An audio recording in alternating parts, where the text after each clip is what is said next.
Hi, hello. Let's talk about the worst books I read in 2023. Now, these of course aren't bad books. I always have to say that in my negative videos, but I do want to say these aren't bad books. They're just books that I didn't like and didn't work for me. And before I get into my list, some more kind of obligatory negative video disclaimers.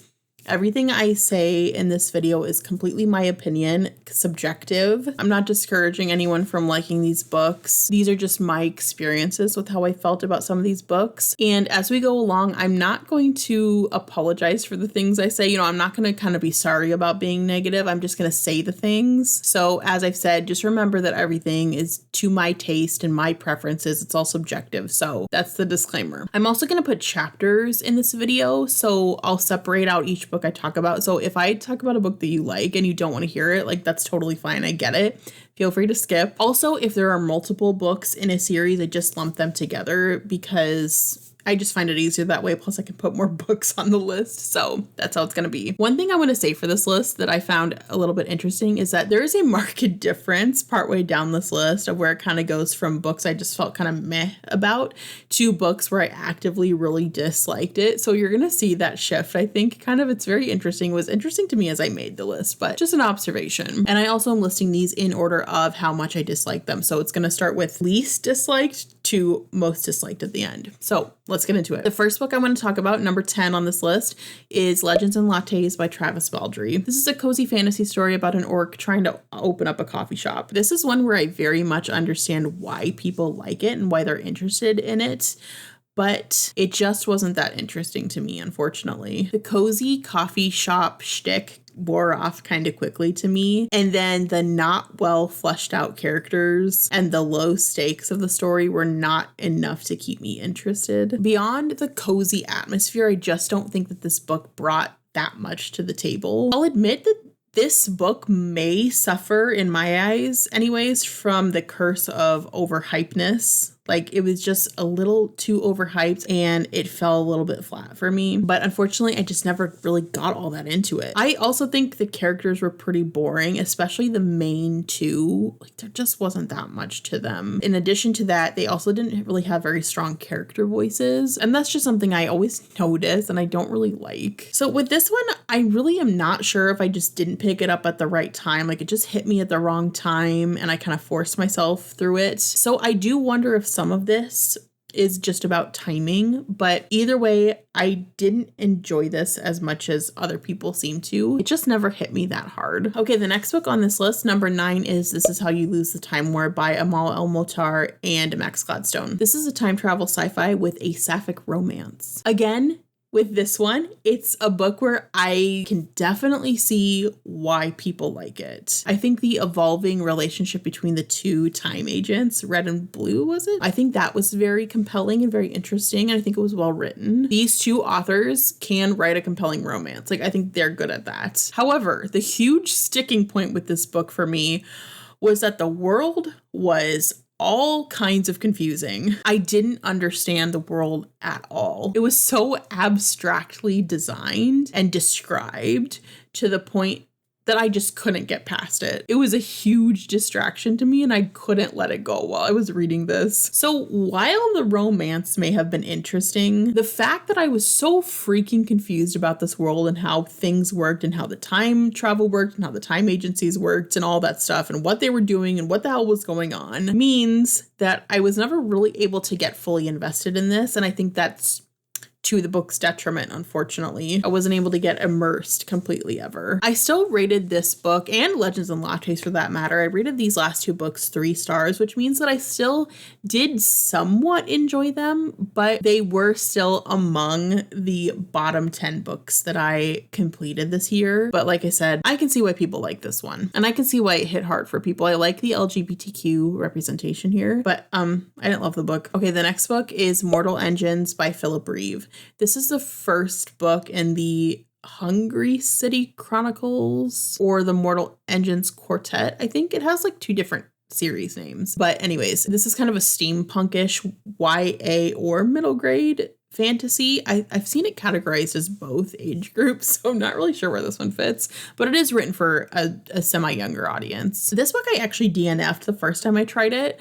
I really wasn't into the writing style. It was a little too juvenile for me, so I picked it up again as an audiobook, and that actually helped me to complete it, to finish it. I feel like with this one, I should have known that it wasn't going to work for me when I couldn't even get through the book itself, but I wanted to push through anyways because I think the idea for the story was so cool. Traveling cities, that's so fun. But yeah, I do think this book probably would work better for kids, which is who it's written for. Like, this obviously is written for a younger audience, as I said. So I never hold juvenile writing against a younger aged book.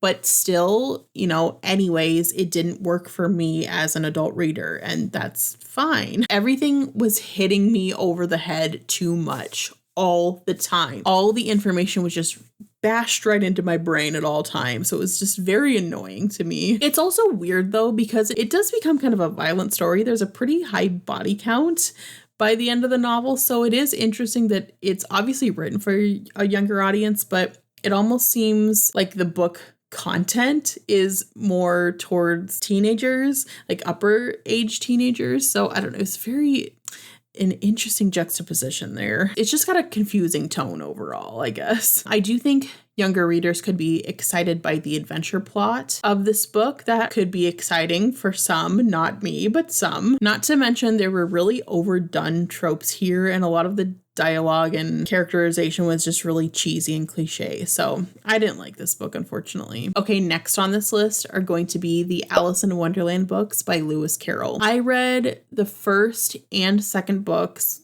The one is called, I think, Alice's Adventures in Wonderland, and the second one is Through the Looking Glass. And it's got a longer title than that, but I don't remember it all. But anyways, these books were just so short. I just decided I was going to give them both a try because I was just like, why not? They're so short. To me, these stories are everything I don't like or am a little fearful of with absurdist fantasy, which is to say they are kind of just plain randomness. The stories seemed nonsensical with no point, and that applies to both books. They both have the same issue to me. Some of the scenes just go on and on and on, and it's like Carroll was just trying to be as wacky as possible and just put in as much weird stuff as he could, but with no purpose other than just to show how weird and wild things could get here. There was no cohesion to either plot. It was just a bunch of wild interludes that weren't very well connected. There were some attempts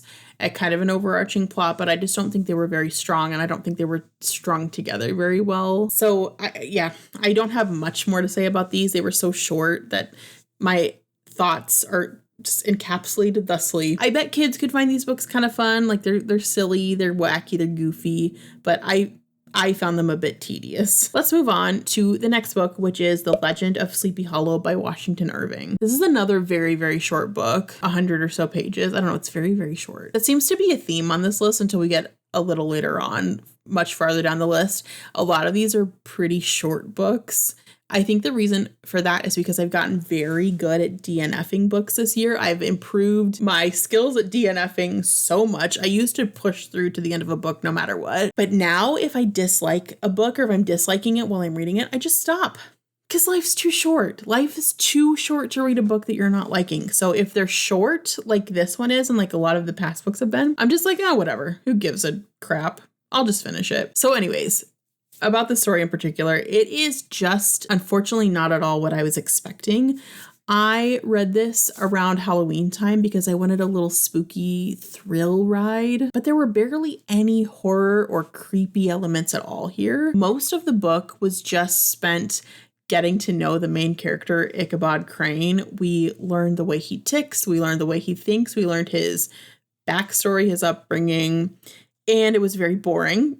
I don't care, especially since Ichabod Crane kind of seemed like a not great person. Like, I just didn't like him as a character, so I didn't really care to keep learning about him forever. And then there was a very short part at the end of the book where we finally see the Headless Horseman, where it finally gives chase. We finally get to see the creepy thing happen. And it just wasn't enough. It wasn't enough, and I didn't like Ichabod Crane. And again, just like I keep saying, I was disappointed. There was some build up and foreshadowing to the Headless Horseman finally coming in at the end, but it just wasn't enough. So didn't like this one. The next book on this list, the 5th book, is The Magician's Nephew by C.S. Lewis. Now we've gotten to the point on this list where we've passed the books where I can see why people like them. They just weren't for me, to now I'm actively disliking these books and thinking they were not all that great. So this book in particular, The Magician's Nephew, this is the first book chronologically in the Chronicles of Narnia series, but it is not the first book publication-wise. I think it's one of the later, like one of the last books publication-wise, actually. But I read The Lion, the Witch, and the Wardrobe in 2022, so I decided to give this one a try because it's the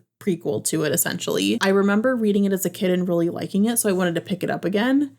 And as you can tell from it being on this list, I did not have a good time reading this. There were some cool things here that I think had potential to be good, like world hopping, portal hopping essentially. Also, we saw the origin of the White Witch from The Lion, the Witch, and the Wardrobe, and she's a creepy villain. She's a good villain, so I think that could have been cool to see her origin. But overall, the story was just pretty boring, so I never really cared about any of these cool things or things that could have been cool. Not much happened in the story. It was pretty dryly written. It was not very exciting. Nothing about it was fun or exciting. There didn't even seem to be that big of a sense of peril, not as much as there should have been, especially considering that this is the White Witch. She is a big villain. She's a very important villain. And again, no peril, no stakes, it felt like. And on top of it all, I just really didn't love the Christian imagery in this book.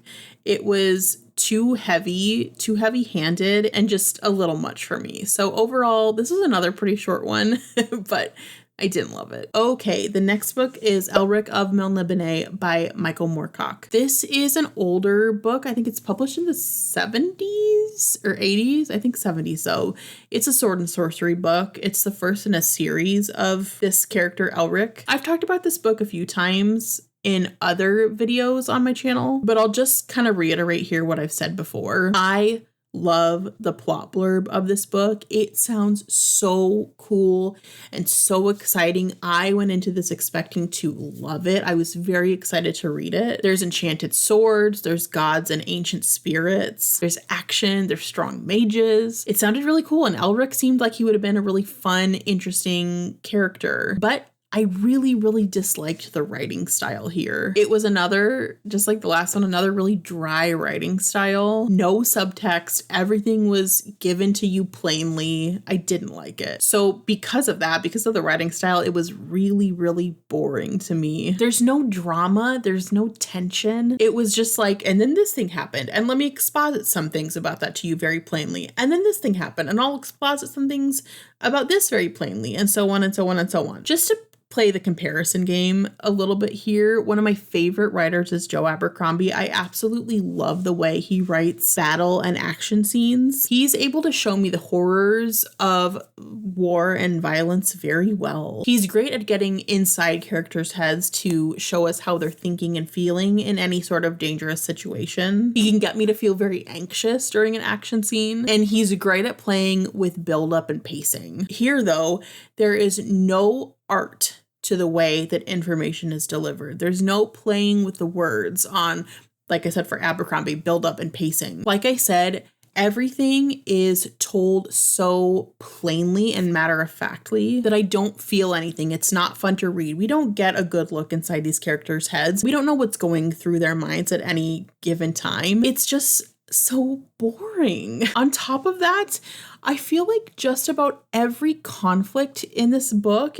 is solved with some sort of deus ex machina type of intervention and solution. Some convenience always comes out of nowhere for Elric every time, or just about every time at least. That didn't help endear me to Elric, or think he's a good character, or think he's a strong character. Very annoying. Okay, the next book, third to last, number 3 on this list, is The Way of Kings by Brandon Sanderson. Okay, now here is where I think the rants are going to start to kick in. I have a feeling these last 3 books on this list are going to get me going. In case you're unaware, this is the first book in the Stormlight Archive by Brandon Sanderson, his massive epic fantasy series. I already have a 40-minute long video on my channel ranting about this book, so I will Where is it? Over here, I think. I will recommend that if you're interested. But yeah, I had problems with just about everything in this book. I do think there was a lot of potential here, but I just didn't like the way anything was executed. I thought the characters were boring and didn't grow. Some were just downright unnecessary, especially Adolin, who is a POV character.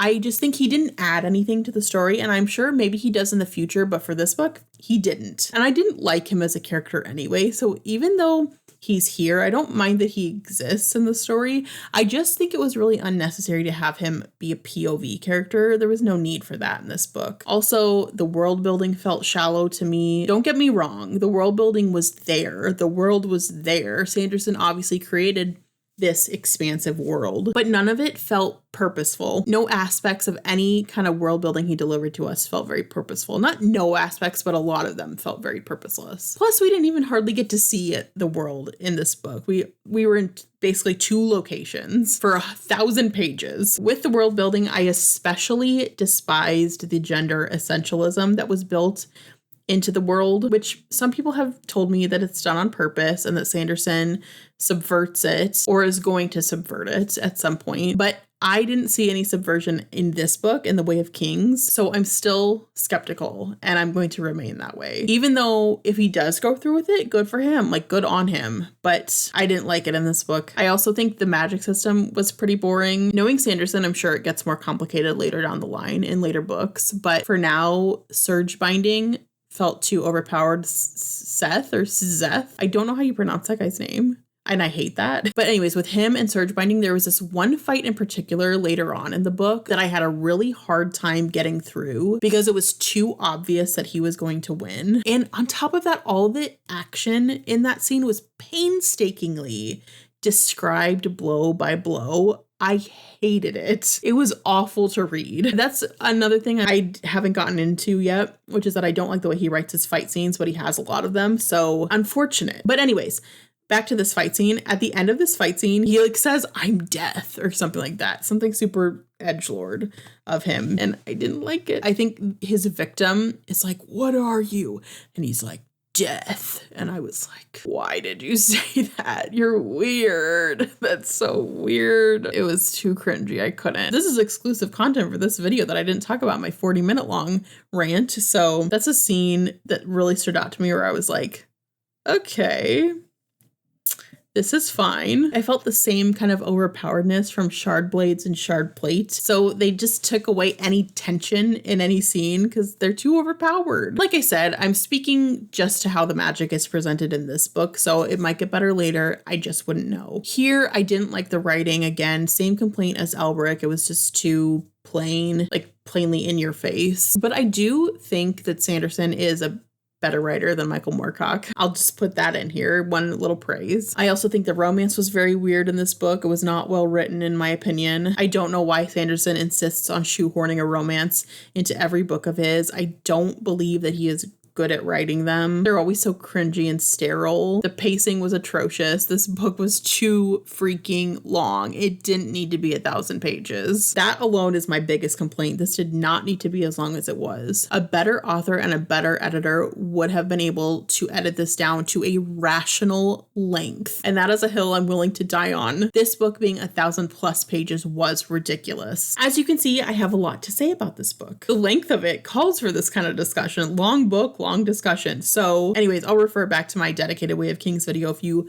are at all interested in anything else I might have to say on this. But for now, let's move on to the second worst book I read this year, which is Shorefall by Robert Jackson Bennett. As much as I had to say about the Way of Kings, you might be surprised there's still more to go on this list, but here we are. So this book is the second book in the Founders trilogy, which is a kind of heist action fantasy series. I don't know that there's as much heisting.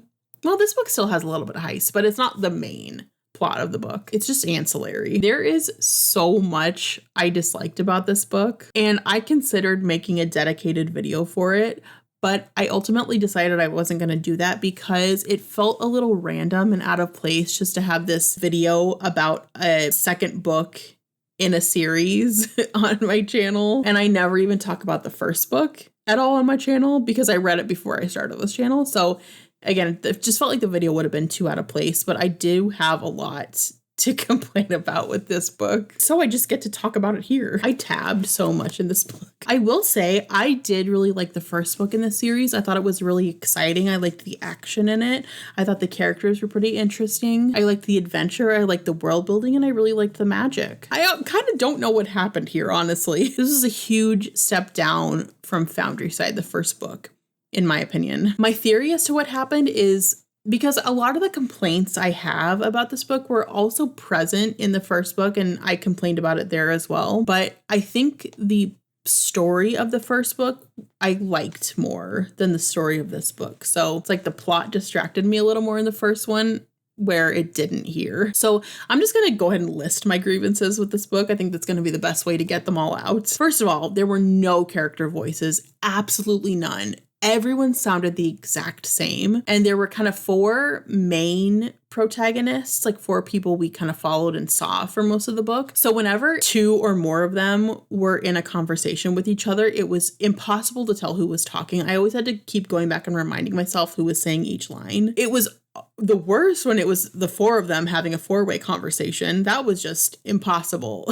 I didn't like that at all. And that the 4-way conversations happened a lot because there were a lot of planning scenes between the 4 of them, so it got out of hand very quickly. Also, all of the characters felt very flat. There was just nothing to them. I didn't care about them. I didn't care if they lived or died, nothing. I also didn't feel like they had any sort of bond. They were supposed to be a crew of sorts, but I don't think Jackson did a very good job of conveying relationships. It was a very tell, don't show approach here. Also, the dialogue was so not good. I didn't even mention this in my Way of Kings section of this video, but Sanderson has some of my least favorite dialogue I've ever read. I think that about all of his books that I've read. However, I think Robert Jackson Bennett might have him beat. This was some of the worst dialogue that I've read in a long time. There was hardly a line of dialogue that sounded like something a human being would say. It almost makes me interested to check out the audiobook just to see how a narrator interpret some of the dialogue, but I'm not going to do that. Contributing to the bad dialogue was the swearing in this book. Listen, I have no problem with swearing, so that alone is not my complaint. It's the inclusion of swearing in the dialogue because it was so cringy every single time. It just felt too much like characters trying to be cool and edgy. Also, I really disliked the made-up swear words in this book. Some authors just try to do curse words that exist already in our language, and some try to make up their own. And sometimes I do think the made-up curses work, and sometimes they really, really, really don't. This book is a great example of when they don't work. Next on my list of grievances is the magic system. I think the magic system in this series is very cool and really unique. However, it was so painstakingly explained to us all the time. The plot would stop dead so characters could go into minute detail about how the magic worked, and it was so boring and tedious and confusing. It almost confused me more. I think less could have been more in this case. I just wish he would have told us what we needed to know about the magic and then laid off it. It was too much. I also think the pacing of this book was very much off. On a scale of 1 to 10, 10 being the highest, it felt like we were always at an 8 to 10 on the scale in terms of excitement throughout this book. So the fact that we were up in that level the whole time made none of it exciting. Like, there were no peaks and valleys like there would have been in most other books. It was always just high octane, and that was too much. I didn't like it. It made the book almost boring at that point because I was like, we need to come down from this at some point though, so then we can be brought back up. Also, I have to say, because I don't understand how no one is talking about this, the absolute criminal use of ellipses and em dashes by this freaking author. Straight to jail for that. Like, what the heck is this? People love to rag on Sarah J. Maas for her use of ellipses and em dashes as well. And like, listen, I think she's got problems as an author, okay, I will say that, but I don't think she has anything on Robert Jackson Bennett. So I brought out the book for this because I have to show the camera. I'm gonna flip to a random page. You can see me, I've got nothing, I've got my little tabs, but I'll go from up here. I'll go to a random page. Okay, here we go. All right, let's count the ellipses on this page. Both of these 2 pages. We've got 1, 2, 3, 4, 5, 6. 6. That's not bad. How about M dashes? 1, 2, 3, 4, 5. This is actually not a bad example of a page with them. Let's go to another page and just see, just for science. Okay, I picked another one. Let's see. Okay, this one has, for ellipses, it has 1, 2, 3, 4, 5, 6, 7, 8, 9, 10, 11. Yeah, 11. That is so many for 2 pages, 11, when there should not even be that many in an entire chapter, sometimes a whole book. And as for M dashes, 1, 2, 3, 4, 5, 6, 6 M dashes. Again, that is so egregious. It breaks your reading flow and it kind of dictates to you how to read, but in a way that's not very helpful. It's just annoying. It just gets to be really annoying. So I don't know. This is another book where I'm wondering where the editor was, because those kinds of things should have been taken out very easily. So yeah, you can see that this book really didn't work for me at all. I just didn't like the story and I decided I wasn't even going to finish off the trilogy. There's just one more book to go, but I know if I didn't like this book, I'm most likely not going to like the third and final book as well. So I just called it quits with this series here. I knew I wouldn't be able to take it anymore. So yeah, let's now move on to my final book on this list, my most disliked book, my least favorite book that I read in 2023. And that is going to be not one book, but 2. It's the These Violent Delights Duology by Chloe Gong. So these 2 books make up a Romeo and Juliet retelling set in 1920s Shanghai. When I just say that, it sounds like kind of a cool premise, right? Well, that's what I thought. But I didn't like these books at all. These Violent Delights, specifically the first book in this duology, is the first book I've given a 1-star rating to in a long time, maybe even ever. Our Violent Ends was definitely relatively better, but still really unenjoyable to me, and I didn't like it at all. So yeah, these books, this duology, was the worst thing I read this year by far. As much as I ranted about the other books, this book, these 2 books actually, I just don't think there was a single thing, not a single thing that I liked or I thought was well done or had potential. Not good. It just wasn't good. There were things about both Shorefall and The Way of Kings that I did like, and I do think the potential was there, but with these, nothing. With this duology, I also have a long form video dedicated to ranting about these on my channel, so I will again refer that if you are interested at all. These books were such a mess that I almost don't even know where to start here. I will start with my feelings on the retelling aspect of it, which I think was a complete failing. All the changes that Gong made to the story of Romeo and Juliet to adapt for these novels, all of the changes were made for the worse, in my opinion. I didn't like a single one of them. I go into more detail on that on my standalone video, so I'm just not going to get into that here just to prevent this video from being too long. And then as far as the main characters, I think both of them, the Romeo and Juliet characters, I think they were both just awful. The Romeo character, Roma, was a wooden board. He had no personality. He had no character. He had nothing to him.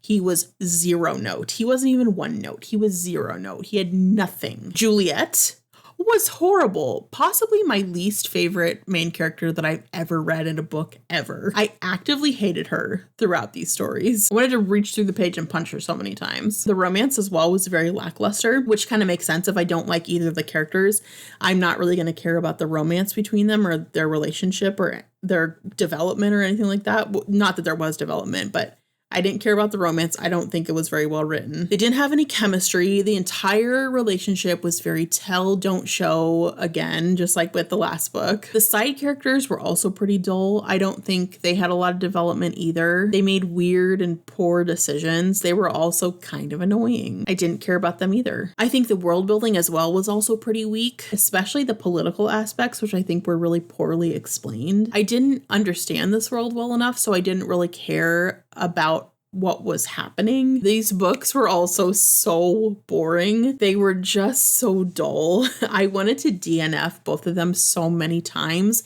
but I kept pushing through because I wanted to know how it was going to end, how Gong was going to end the stories, if she was going to stick to the original Romeo and Juliet ending, or go a different way. I was very curious, so I just wanted to get to the end to know. They were also too long. This didn't need to be a duology. This could have easily been told in one book. It was too indulgent to lengthen it out to a duology, in my opinion. I also really, really disliked Chloe Gong's writing. I do think she improved by the second book. Like, I found the prose in the second book to be so much better than the first book. Oh, man. But still, it was never really to my taste. It was so clunky to me. I gave some concrete examples of this in my dedicated video to these books, but she would just say the most nonsensical things that I would have to reread over and over because I'm like, what are you saying? How does anyone get any meaning out of this? These books were difficult for me to read, and that's not because of the complexity of them.